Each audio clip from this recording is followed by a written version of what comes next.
You may have heard of Ayurveda, but what is it really? Is it herbs from India? Is it a trendy dosha quiz? Is it a type of massage? Is it a cleanse? Is it a diet? I'm going to break it down and share what Ayurveda is and also what it isn't, and where to even start to embody Ayurveda for a healthier, happier you. If you haven't subscribed to my channel yet, hit the subscribe button and the bell to be notified every time I post a new video about creating a happier, healthier mind, body, and life. For the past 4 years, I've been helping people implement the habits of Ayurveda in order to feel amazing in their bodies, confident in themselves, and more joyful in their everyday lives. This stuff actually really works, so I want to share it with you. Let's get right into it. Ayurveda is an ancient Indian health science that has been around for at least 5,000 years. The word Ayurveda can be broken down into Ayu, which means life or longevity, and Veda, which means science or sacred knowledge. So the word Ayurveda means the science of longevity or the sacred knowledge of life. I don't know about you, but I feel like that's basically what everyone wants, right? Longevity and knowing the meaning of life. So let's talk about what Ayurveda is and is not. Ayurveda is a holistic tradition and really a way of living that teaches us how to have a human body. It's not about quick fixes, diets, pills. It's not about putting on a Band-Aid. And equally, it's also not about putting ourselves in a box with the doshas, which you may have heard of by saying, I'm a vata, I'm a pitta, I'm a kapha, and we'll get more into that later. It is about being an active participant in your health. It is about getting to the root of your health challenges. And it's also about understanding yourself and integrating mind, body, and spirit, which is why I'm so enamored with it. Not to mention the fact that its principles are constantly being proven by current research in our modern scientific framework as well.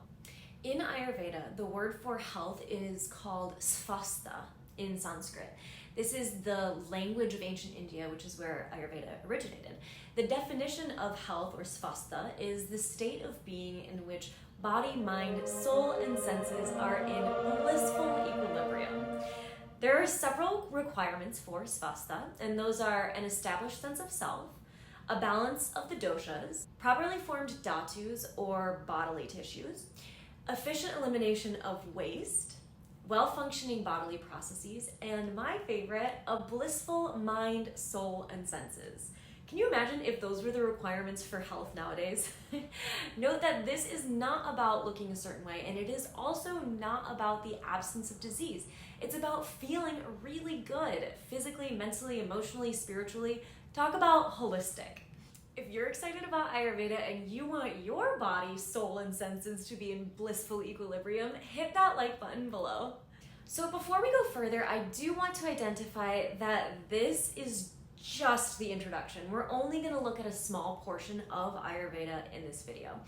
It's a vast medical system that you could learn about your entire life without knowing it all. So please do not think that what I'm sharing in this video is all Ayurveda is about, as that would completely cheapen the deep knowledge and wisdom that's been developed and practiced for, again, over 5,000 years.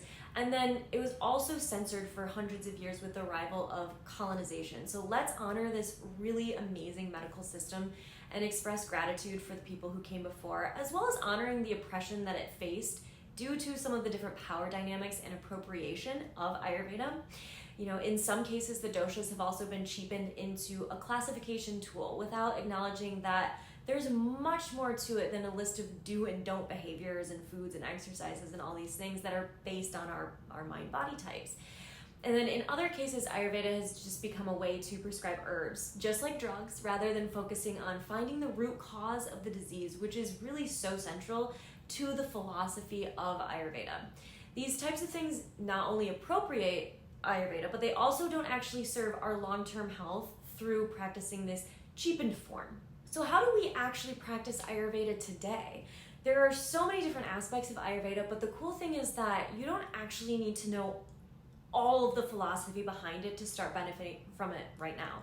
So just like yoga, where you don't need to know the reason behind each pose, but you can still benefit from the practice, that's kind of what Ayurveda is like as well. So the first and most important thing that I believe modern humans can take from the teachings of Ayurveda is dinacharya. And that's a Sanskrit word that basically means daily habits.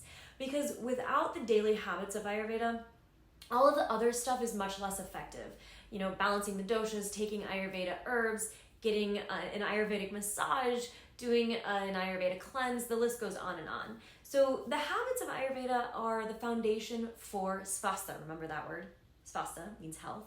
So doing these habits essentially gets you in alignment with the rhythms of nature, aka your circadian rhythm, and helps you function optimally as a human being.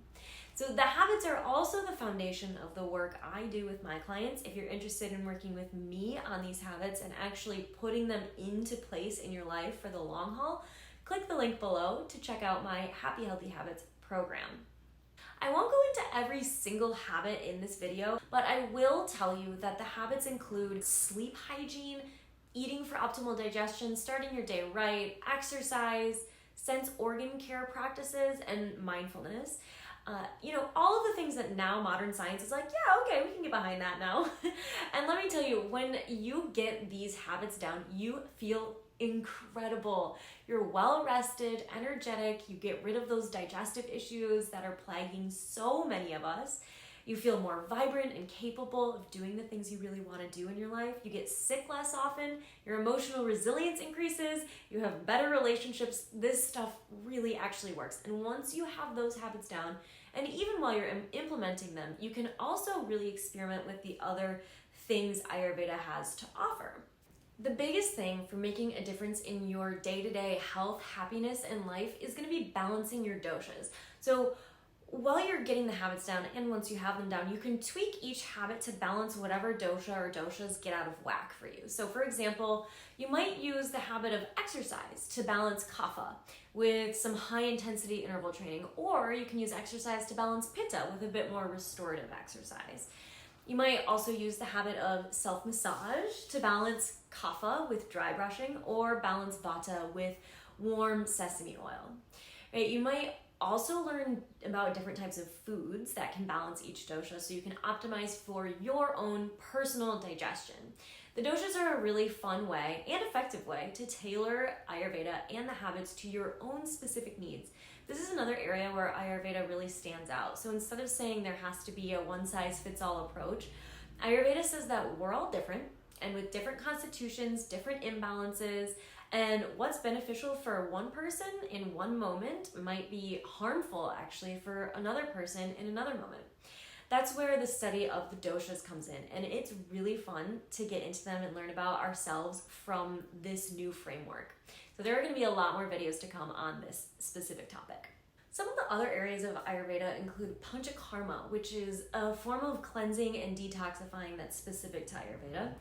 Another one is herbal remedies, herbal treatments, which are a lot more beneficial if you're also following the habits and getting to the root of the problem by balancing your dosha. Another one would be more of the subtle Ayurveda, or like more of the spiritual side of things, which you could get into as well. And then another would be Ayurveda sexuality and men's and women's health. And honestly, there's so much more. It's been said that a person could study Ayurveda their entire life and still not know everything there is to know about this deep and vast science. So that's why I've broken it down into these tangible and actionable places to start, the habits and the doshas. And that's where I've created the vast amount of my content and offerings to help you really implement Ayurveda practically and tangibly in your life. So look out for more videos diving into the different habits and different ways to balance each dosha. And also, if you want to dive deeper and apply Ayurveda to your life, take my Ayurveda, the Key to Your Success mini course. I collaborated with one of my dear friends, Dr. Nicole Kane, to create an actionable program for you to implement Ayurveda tangibly into your life. If you enjoyed this video, be sure to like it and let me know your biggest takeaways in the comments. And if you want more on creating a happier, healthier you, make sure you subscribe and hit the bell to be notified the next time I post another video. See you in the next one.